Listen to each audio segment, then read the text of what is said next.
Au sommet du pic le plus élevé de la terre demeurent les dieux qui ne souffrent pas qu'aucun mortel les regarde. Jadis ils habitaient des pics moins élevés, mais les hommes des plaines escaladèrent les pentes rocheuses et neigeuses, poussant les dieux vers les hauteurs où ils se trouvent à présent. En quittant leur demeure précédente, ils emportèrent avec eux tout ce qui eût pu les signaler. Ils laissèrent pourtant une sculpture gravée sur le flanc d'une montagne, connue sous le nom de Ngranek. Ils vivent à présent au pays inconnu de Kadat, dans un désert glacé qu'aucun homme ne traverse, et sont devenus farouches, sévères aussi, et alors que jadis ils acceptaient que les hommes les fissent déplacer, ils leur interdisent aujourd'hui de venir, ou s'ils viennent, de repartir. Il est préférable que les humains ne connaissent pas Kadat dans le désert glacé, sinon ils tenteraient de s'y rendre. Parfois, quand les dieux ont la nostalgie de la terre, ils viennent rendre visite dans la nuit calme au pic qu'ils habitaient autrefois, et ils pleurent doucement en essayant de jouer comme jadis sur les pentes. Les hommes ont entendu les pleurs des dieux sur Turaï au sommet neigeux, mais ils ont cru que c'était la pluie, et ils ont entendu les soupirs des dieux à l'aube dans les vents plaintifs de l'Érion. Les dieux voyagent dans des vaisseaux de nuages, et les sages villageois connaissent des légendes qui les tiennent éloignés de certains pics élevés la nuit, lorsqu'il y a des nuages, car les dieux ne sont pas aussi indulgents qu'autrefois. À Ultar, de l'autre côté de la rivière Sky, habitait autrefois un vieil homme désireux de contempler les dieux de la terre. Un homme très érudit qui connaissait les 7 livres cryptiques de la terre, un familier des manuscrits de la ville éloignée et pétrifiée de l'Omar. Son nom, Barzaï le Sage. Les villageois racontent comment, la nuit d'une éclipse bizarre, il escalada la montagne. Il savait tant de choses sur les dieux et sur leurs allées et venues, il devinait tellement leurs secrets qu'on pensait qu'il était lui-même un demi-dieu. Ce fut lui qui conseilla aux bourgeois d'Ultar de passer leur loi contre le meurtre des chats et qui révéla au jeune prêtre Attal où se rendent les chats morts à minuit, la nuit de la Saint-Jean. Barzaï était instruit dans la science des dieux de la terre et était possédé du désir de voir leur visage. Il pensait que sa grande connaissance des dieux le protégerait de leur colère. Aussi décida-t-il de monter au sommet du Hateg Kla élevé et rocheux, une nuit où il était sûr que les dieux y seraient.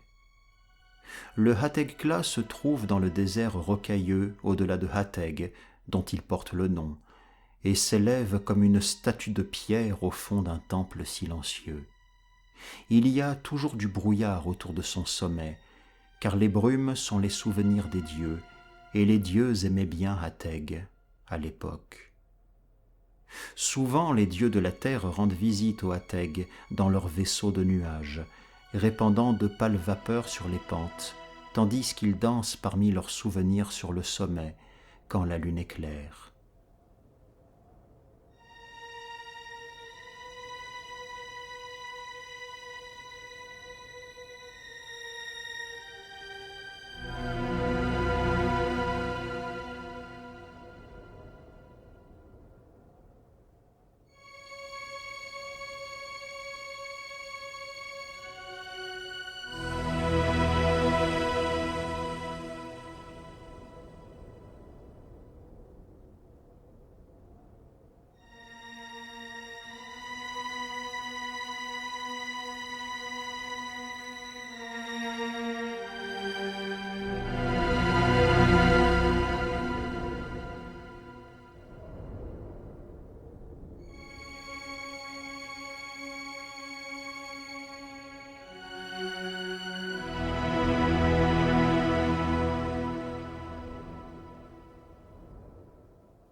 Les villageois de Hatteg prétendent qu'il est imprudent d'escalader le Hatteg en temps normal, et que c'est un danger de mort que de l'escalader la nuit, quand les pâles vapeurs dérobent le sommet à la lumière de la lune. Mais Barzaï ne les écouta pas quand il arriva d'Ultar en compagnie du jeune prêtre Attal, qui était son disciple. Attal n'était qu'un fils d'aubergiste, et il avait quelquefois peur, mais le père de Barzaï, lui, avait été un seigneur dans un château ancien. C'est pourquoi Barzaï n'avait pas de superstition aussi ordinaire. Il se moquait des villageois craintifs. Les deux hommes quittèrent la ville et s'enfoncèrent dans le désert de pierre, malgré les lamentations des paysans. La nuit, près de leur feu de camp, ils parlaient des dieux. Ils voyagèrent ainsi pendant plusieurs jours et virent de loin le mont, majestueux avec son auréole de brume. Le 13e jour, ils parvinrent au pied de la montagne, et Attal fit état de ses craintes. Mais Barzaï était vieux et savant, il n'avait pas peur.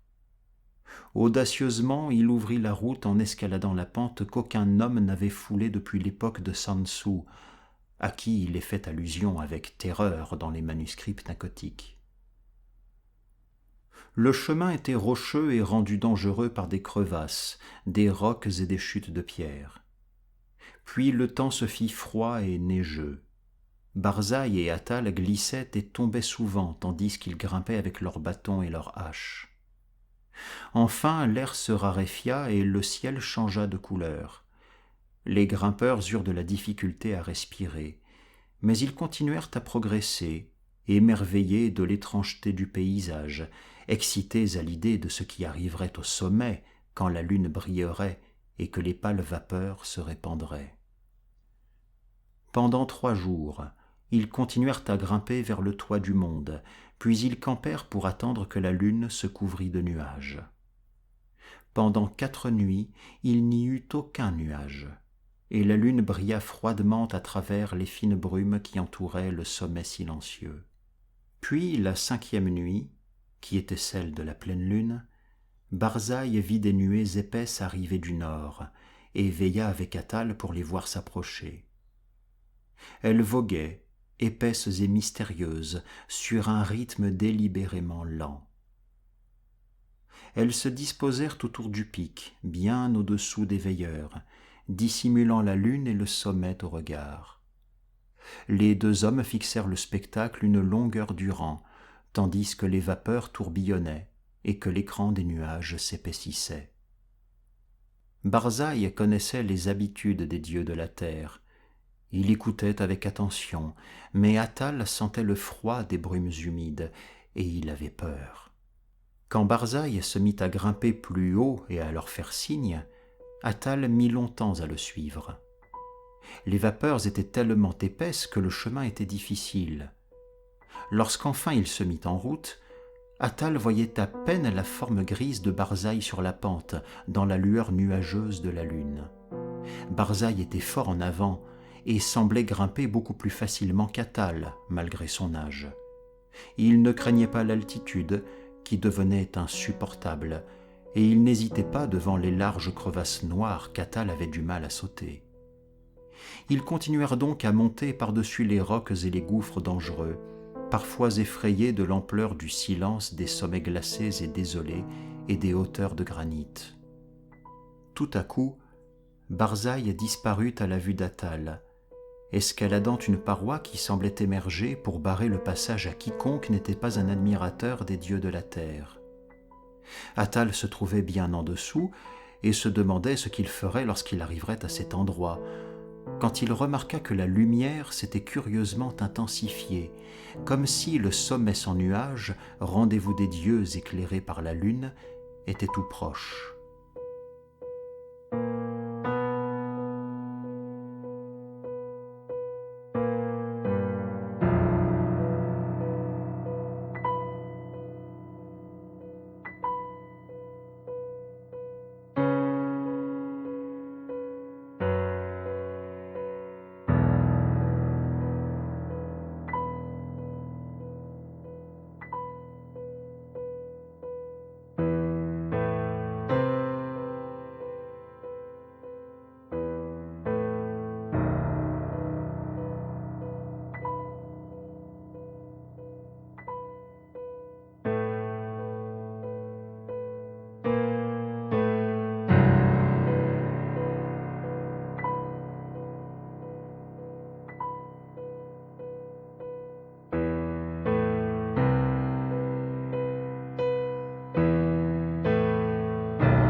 Et tandis qu'il grimpait vers la paroi proéminente et vers le ciel éclairé, une terreur immense s'empara de lui.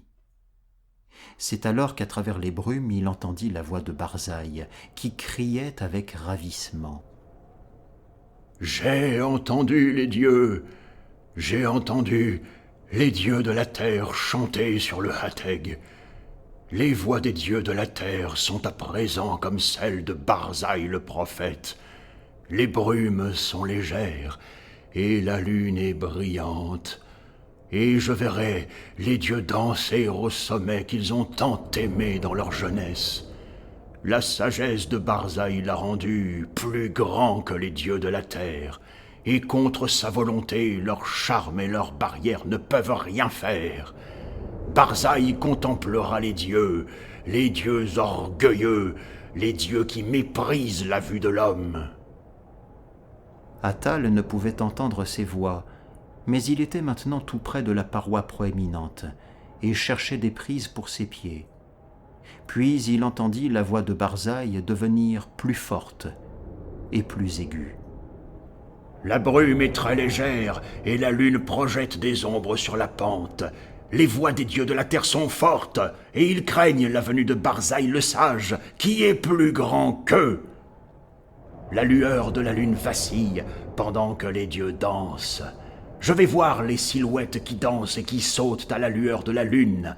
La lumière est plus faible et les dieux ont peur. » Tandis que Barzaï criait ces paroles, Attal progressait vers le sommet, comme si les lois de la terre s'inclinaient devant d'autres lois plus fortes. Car si le chemin était plus escarpé que jamais, la voie était à présent rendue étrangement facile, et la paroi proéminente fut à peine un obstacle quand il l'atteignit et se laissa glisser sur elle. La lueur de la lune avait diminué, et tandis qu'Attal continuait à monter à travers les brumes, il entendit son compagnon hurler parmi les ombres. « La lune est sombre et les dieux dansent dans la nuit. Il y a de la terreur dans le ciel, car sur la lune s'est abattue une éclipse qu'aucun livre humain ou divin n'a jamais prédite. Il y a de la magie inconnue à Hateg, car les cris des dieux effrayés se sont transformés en rires, et les pentes de glace montent dans les cieux noirs vers lesquels je me dirige. Enfin, dans la lueur incertaine, j'aperçois les dieux de la terre. » C'est alors qu'Attal, glissant vertigineusement sur des escarpements, entendit dans l'obscurité un rire épouvantable, mêlé à un cri jamais entendu, si ce n'est dans le phlegéton des cauchemars indicibles. Un cri où se reflétait toute l'horreur et toute l'angoisse d'une vie entière, rassemblées dans un seul moment. « Les autres dieux, les dieux des enfers extérieurs qui protègent les faibles dieux de la terre, ne regarde pas, retourne-t'en, ne regarde pas. La vengeance des abîmes infinis, ce gouffre maudit et damné. Dieu miséricordieux de la terre, je tombe dans le ciel. »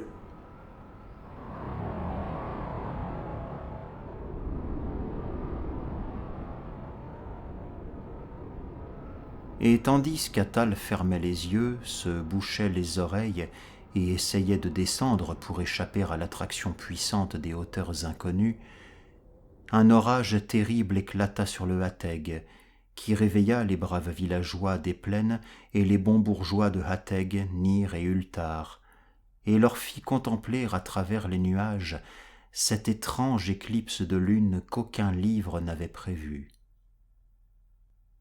Quand la lune disparut enfin, Attal était en sécurité sur les glaciers inférieurs de la montagne, hors de la vue des dieux de la terre ou des autres dieux. Or, il est dit dans les manuscrits pnacotiques que Sansu ne trouva rien d'autre que de la glace et du roc quand il escalada le Hateg aux premiers âges du monde. Pourtant, quand les hommes d'Ultar, de Nir et de Hateg surmontèrent leurs craintes et gravirent la montagne de jour à la recherche de Barzaï le sage, ils trouvèrent, gravé dans la pierre du sommet, un curieux symbole cyclopéen de 50 coudées de large, comme si la roche avait été travaillée par un ciseau titanesque. Et le symbole ressemblait à ce que les érudits ont vu dans les parties des manuscrits pnacotiques trop anciennes pour être déchiffrées. On ne retrouva jamais Barzaï le sage, et jamais Attal le saint prêtre ne put prier pour le repos de son âme. Depuis jusqu'à ce jour, les peuples d'Ultar, de Nir et de Hateg ont peur des éclipses et prient la nuit quand de pâles vapeurs cachent le sommet de la montagne et la lune. Et au-dessus des brumes du Hateg, les dieux de la terre dansent parfois avec leurs souvenirs, car ils savent qu'ils sont en sécurité. Ils aiment venir de Kadat l'inconnu, sur leurs vaisseaux de nuages, jouer comme dans l'ancien temps, lorsque la terre était jeune, et que les hommes ne gravissaient pas les cimes inaccessibles.